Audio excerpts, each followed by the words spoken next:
Hey, I thought I would continue my little guide on palette switch buffering. I put up a video earlier today showing how it's used on a boss. I used it on Gigagunigam, and I didn't touch the ground at all. And the way I did that was constantly buffering palette changes. Now, apparently if you play on keyboard and mouse, then it's a lot easier to switch palettes. But if you're on controller, so if you're playing on, the Vita or PS4 version, you don't really have that option. So you have to find creative ways to fit palette swaps in. Now this is mostly useful for classes that mostly use one weapon. Like katana bravers and stuff. It's pretty difficult to be have a skill tree for the braver that has a decent amount of balance for both katana and bow. So most people have like two skill trees. They'll have one for katana and one for bow. If you try to have both on one skill tree, you're not going to be very optimal. And a lot of people play gunner the same way.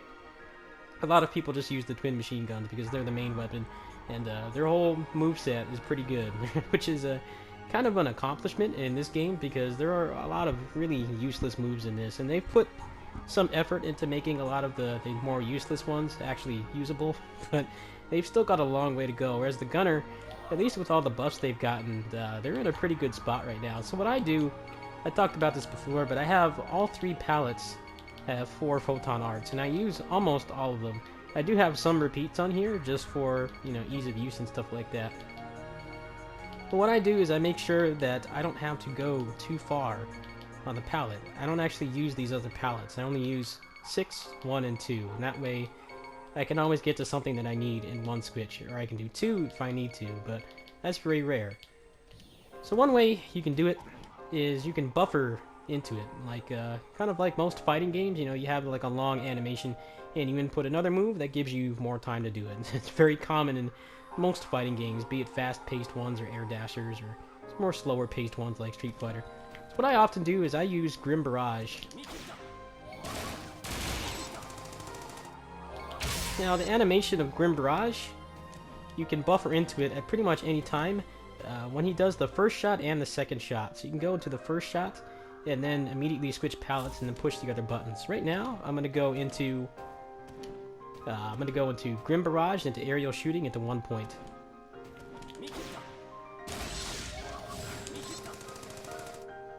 Now, one I often use for bossing, you use Grim Barrage and then you switch to your other palette and you start spamming Just Attack Satellite Aim because that's like the best DPS on this class, at least from what I know.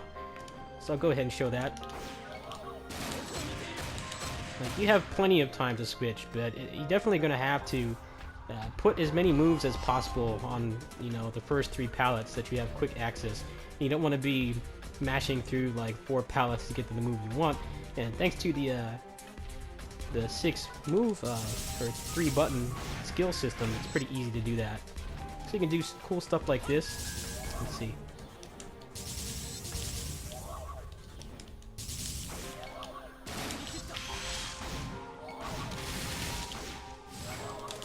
Like, there's one using all 3 palettes. This is very useful for any class that does not rely on multiple weapons. If you're using multiple weapons, then or different types of weapons, then you have to deal with the lag. And I know most of you are not from Japan. You're not playing anywhere near the Japanese servers, and depending on what kind of client you get, you can't really do weapon switch combos in this, but the game is not really designed for that anyway. Like, they put out a video for the new 3-button system a couple weeks ago when they launched that patch, and they showed a combo video, but this game is not really designed with that stuff in mind, unfortunately. It is possible, but it's definitely the most like suboptimal way to play. So, it's mostly just useful for characters or classes that use one weapon. So I'll go ahead and I'll show one more combo here, but you're definitely going to want to map as many moves as possible.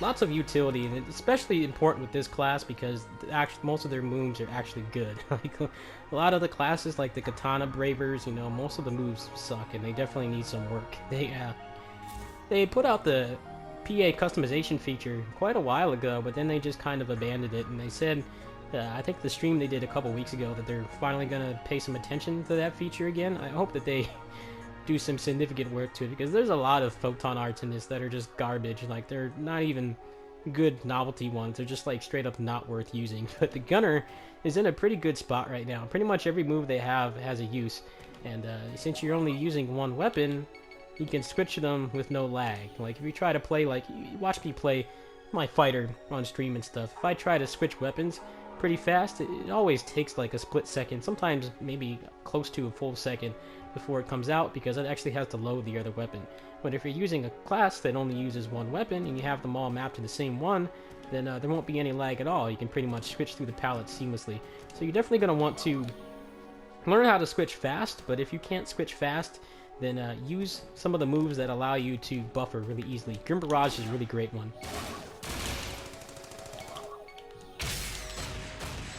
Shift Period is another good one too.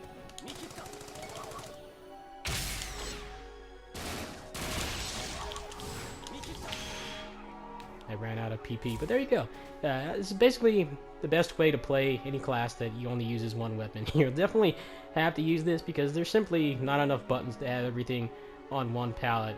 Generally what you want to do is your first palette should be the stuff that you need access to all the time, and the other one should be more situational. With this method, you know, you have plenty of ways that you can buffer into the next palette switch. Sometimes if you do it from an animation that's not that long, it might not come out, which I find is kind of awkward. I'm not sure if that's just lag or just the game, the way it reads inputs, but you definitely want to make good use of the moves that you can use that will allow you to buffer into them easily. So I hope this helps. I know a lot of people are playing this game now because it's on PS4. In terms of how long I'll be playing it seriously, probably like when I get the computer back, which will hopefully be this week, Saturday the latest. You know, I'm probably going to be playing other stuff. I want to check out the DFO events. I've got Ninja Turtles, which I'm going to be doing a fundraising event for on Saturday. That fundraising event might also cover some extra expenses. They called me earlier today, and the seller that sold me the faulty motherboard, they want me to pay postage, which I think is BS because they sold me something that did not work. I did not do anything to it. I didn't take a key to it or anything. It was in a box, completely wrapped until they came and picked up the computer. So I'm pretty upset about that. I also had to pay my XSplit bill this month, so I don't have enough in my PayPal most likely to cover the whole fee. So Saturday is going to be funding Ninja Turtles and the PC repairs, whatever I can do. So you can come by. Whatever I do, the lineup is very dependent if I have the computer back or not. If I don't, then it's probably just going to be Oni-chan Bara. Anyway, I'll see you guys later. Peace.